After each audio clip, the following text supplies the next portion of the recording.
Hello everyone, SS academy में आप सभी का एक बार फिर से स्वागत है। करंट अफेयर की क्लास में मैंने 7 क्लास करवा दिए। जिन्होंने नहीं देखी हैं अगर पिछली क्लास, तो जाकर आप देख सकते हैं। इसकी प्लेलिस्ट मैं आपको इसी वीडियो के डिस्क्रिप्शन में दे दूँगी। इसके अलावा ये क्लास जो है आपको 8 AM पे डेली मिलती है, ठीक है ना। और बात करें अगर इसकी PDF की, तो टेलीग्राम पे इसकी PDF आपको मिल जाएगी। और टेलीग्राम का जो लिंक है मैं इसी वीडियो के डिस्क्रिप्शन में दे दूँगी। आप जाके लिंक से आप फॉलो कर लीजिएगा और PDF आप ले लीजिएगा, ठीक है ना। इसके अलावा बता दूँ 12 PM पे मैं NCERT की क्लास लेकर आती हूँ, ठीक है ना। NCERT की क्लास लेके आती हूँ जिसमें ज्योग्राफी की आपका सब्जेक्ट है। और ज्योग्राफी ये पूरा 6 to 12th तक का ये पूरा का पूरा सार है, ठीक है ना। तो ये क्लास आपकी हमने 3 अध्याय कर लिए और आपका आज से जो है 4था अध्याय स्टार्ट है, जिसमें आपका पृथ्वी की आकृति का सब कुछ है। तो इसकी सारी की सारी प्लेलिस्ट आपको इसी वीडियो को डिस्क्रिप्शन में मिल जाएगी, आप वहाँ से जाकर देख लीजिएगा, ठीक है ना। चलिए आज का हम शुरुआत करते हैं क्लास। और चैनल पर पहली बार आए तो चैनल को सब्सक्राइब ज़रूर कर लीजिएगा, बेल आइकन प्रेस कर लीजिए ताकि नोटिफिकेशन आपको मिलती रहे। ये क्लास आपके आने वाली जितनी भी प्रतियोगी परीक्षाएं हैं सभी के लिए इम्पोर्टेंट रहने वाली है। किसी पर्टिकुलर एक सब्जेक्ट के, किसी पर्टिकुलर एक प्रतियोगी परीक्षा के लिए नहीं है। आप किसी भी पेपर की तैयारी कर रहे हैं तो आप वहाँ पे इसको देख सकते हैं, ठीक है ना। शुरुआत करते हैं हम। पहला क्वेश्चन है हमारा आज का, मिलन 24 का आयोजन कहाँ होगा। तो जो मिलन 24 का आयोजन है ये आपका विशाखापत्तनम में होगा। मिलन क्या है आखिर, ठीक है ना। जब मिलन 24 का आयोजन कहाँ होगा ये अगर बात आती है तो फिर उसके बाद आपका माइंड कहता है कि मिलन आखिर है क्या चीज़। तो मिलन एक द्विवर्षीय बहुराष्ट्रीय नौसैनिक अभ्यास है। क्या है ये? एक द्विवार्षिक बहुराष्ट्रीय नौसैनिक अभ्यास है, ठीक है। मिलन का आयोजन कौन कर रहा है? तो ये भारतीय नौसेना कर रहा है और भारतीय नौसेना ही करता है क्योंकि ये नौसैनिक अभ्यास है। मिलन की शुरुआत कब हुई? तो मिलन की शुरुआत 1995 में हुई थी, ठीक है। एक प्रश्न आपका आ रहा है अगर, तो उससे संबंधित आपको कई सारे प्रश्न देखने को मिलेंगे, इसलिए ये क्लास आपके लिए बहुत ज़्यादा इम्पॉर्टेंट है, ठीक है ना। क्योंकि करंट अफेयर के साथ आपका GS भी इसमें कंप्लीट हो रहा है। जनवरी 2024 में किसने घोषणा की भारत 2047 तक, किसने घोषणा किया कि भारत 2047 तक $30 ट्रिलियन की अर्थव्यवस्था होगी। तो जो भारत की जो है अर्थव्यवस्था है वो 2047 तक, ठीक है ना। कब तक? 2047 तक 30 ट्रिलियन की बात हो रही है। $30 ट्रिलियन की अर्थव्यवस्था होगी। तो ये जो है घोषणा किया किसने? वित्त मंत्री निर्मला, ठीक है, सीतारमण ने। वित्त मंत्री निर्मला सीतारमण ने ये घोषणा की। किसके अनुसार भारत की अर्थव्यवस्था यानी 2047 तक $35 ट्रिलियन की अर्थव्यवस्था हो जाएगी। तो ये रिलायंस इंडस्ट्री है जिसके चेयरमैन कौन है? मुकेश अंबानी। तो इनका कहना है कि 2047 तक आपका 35 ट्रिलियन हो जाएगी भारत की अर्थव्यवस्था की। लेकिन अगर बात करें वित्त मंत्री निर्मला सीतारमण की, तो इनके अनुसार $30 ट्रिलियन की अर्थव्यवस्था होगी, ठीक है ना। तो दोनों का ही आप याद रखेंगे, दोनों ही इम्पोर्टेंट हैं। वित्त मंत्री निर्मला सीतारमण के अनुसार भारत की अर्थव्यवस्था किस वर्ष तक $5 ट्रिलियन की अर्थव्यवस्था होगी?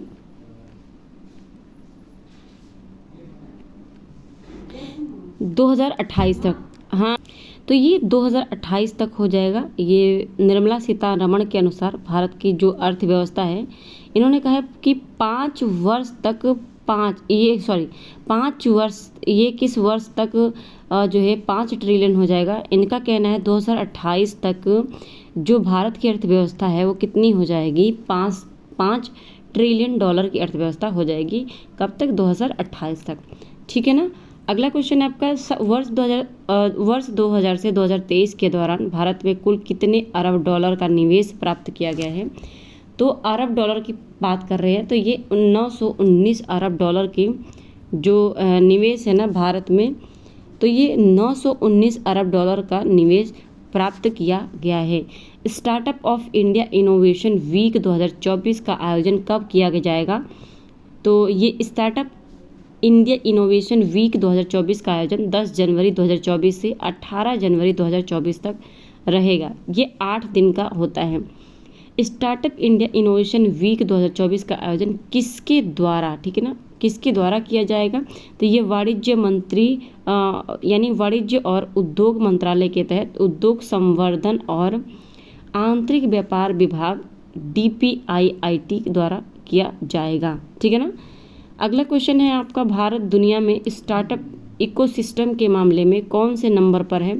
तो स्टार्टअप इकोसिस्टम के मामले में भारत तीसरे नंबर पर है।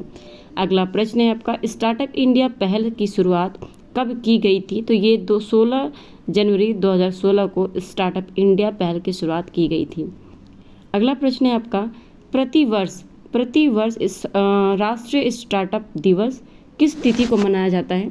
तो हर साल 16 जनवरी को राष्ट्रीय स्टार्टअप दिवस मनाया जाता है और इसकी स्टार्टिंग जो हुई थी आपकी 2016 को हुई थी, ठीक है ना।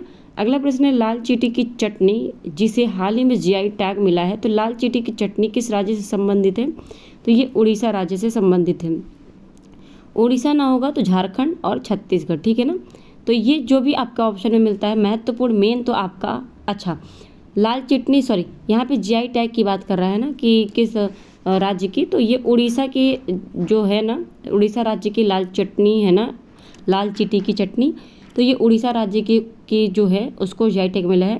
लेकिन अगर पूछता है, क्योंकि ये आपका सीटेट का प्रश्न बनता है, तो सीटेट के प्रश्न आपके बन चुके हैं कि लाल चींटी की चटनी कहाँ मिलती है, तो आप उड़ीसा है तो उड़ीसा लगाएंगे, छत्तीसगढ़ है तो छत्तीसगढ़ या फिर झारखंड, ठीक है ना। तो इनमें से ऑप्शन पे डिपेंड है कि आपको ऑप्शन क्या मिलता है।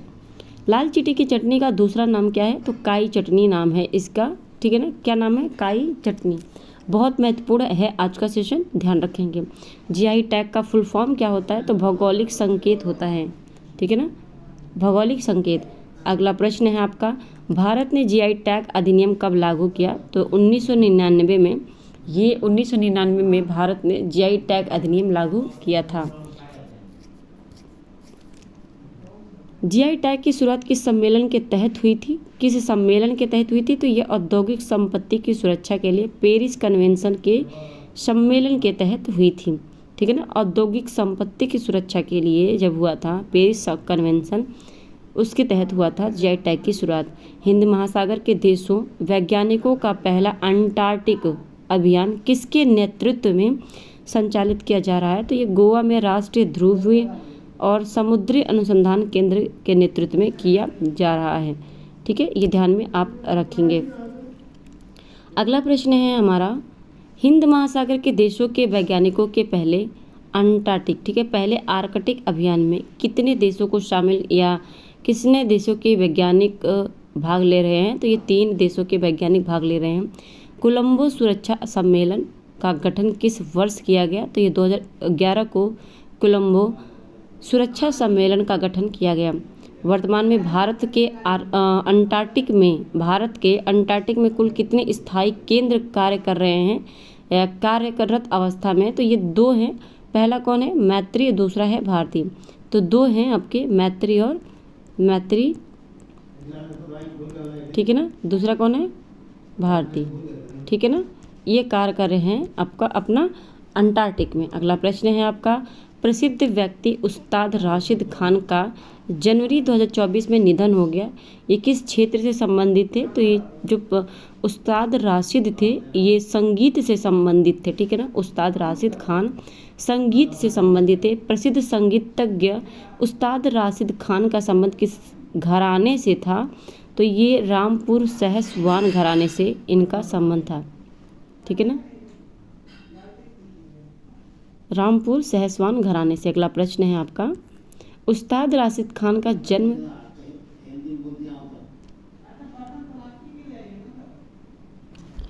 उस्ताद राशिद खान का जन्म किस स्थान पर हुआ था? तो उस्ताद राशिद खान का जो जन्म है ये 1968 में उत्तर प्रदेश के बदायूं में हुआ था, ठीक है ना। तो ये प्रश्न आपका घुमा के किसी भी तरह पूछ सकता है, ठीक है ना। जो भी करंट में आपका प्रश्न होता है उसी से संबंधित आपके GS पूछ सकते हैं, ठीक है ना। बदायूं घराने का संस्थापक किसे माना जाता है? तो बदायूं घराने का जो संस्थापक है ये इनायत हुसैन खान को माना जाता है, ठीक है, इनायत हुसैन खान को। स्वच्छ सर्वेक्षण 2023 में किसे देश की सबसे स्वच्छ शहर के रूप में चुना गया? तो इंदौर और इस बार सूरत को भी। तो इंदौर और सूरत को संयुक्त रूप से चुना गया है स्वच्छ सर्वेक्षण के लिए, और ये 2023 का है।